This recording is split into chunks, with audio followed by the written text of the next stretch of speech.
All right, hello wine drinking people. Today is Tuesday, February 25th, and I am fresh back from Napa Valley. Tasted through about 300 wines in 3 days for the Premier Napa, which is a trade auction that happens every year, and they broke records this year, doubling the numbers they'd done in previous years with 225 lots.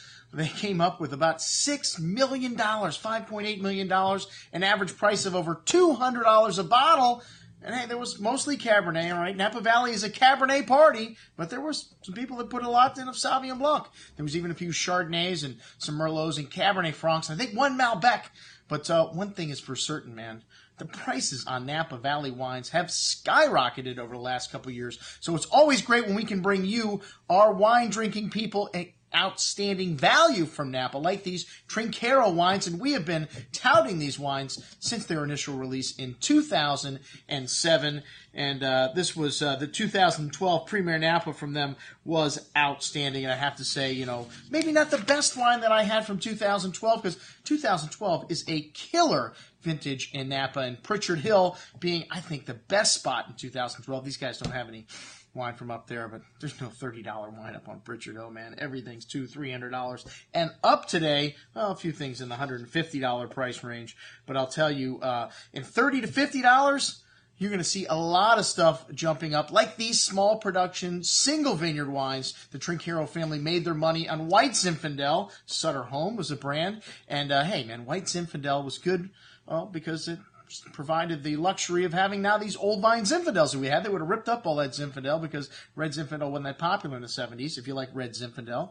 And, well, for me, it was a good thing because the Trinchero family is successful. Now they've got these wonderful wines they can bring to you. And let me tell you, 2012, a killer vintage. They've got their 2012 Mary's Vineyard Sauvignon Blanc from Calistoga, and they've amassed about 200 acres from some of the best parts of Napa Valley. And like I said, started this project in the 1980s. The vineyards are now mature. A couple of years ago, bought the old Folie à Deux property, and man, making some of the best wines in Napa. And these wines are starting to get great scores too. Parker rated the Haystack 95 plus points.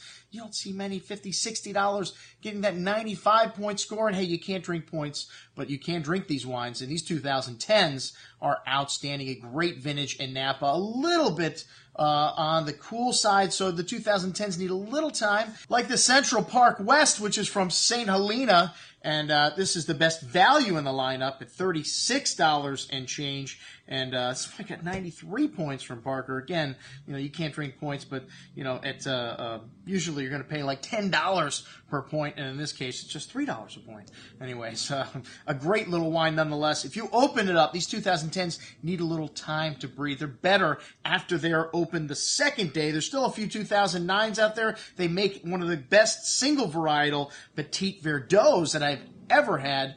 And like I said, all these wines, a very limited production. Some of them only just a few hundred cases. So you should check these out. If you're into Napa Valley Cabernet, and like I said, if you're in Napa, it's a Cabernet party for the most part. And look forward to the reviews that we have on all the Premier Napa wines, most of them from 2012, and looks like 2012 and 13, two killer vintages from Napa, even better than 9 and 10. And man, if the Premier Napa was any indication, you're going to see prices go nowhere but up on Napa Valley wines over the next couple of years. All right, well, check these Trinchero wines out, one of the best values we have in the shop from Napa. I'm your host, Andrew Lampasoni, signing off for the Wine Watch, saying remember, always drink the good stuff first.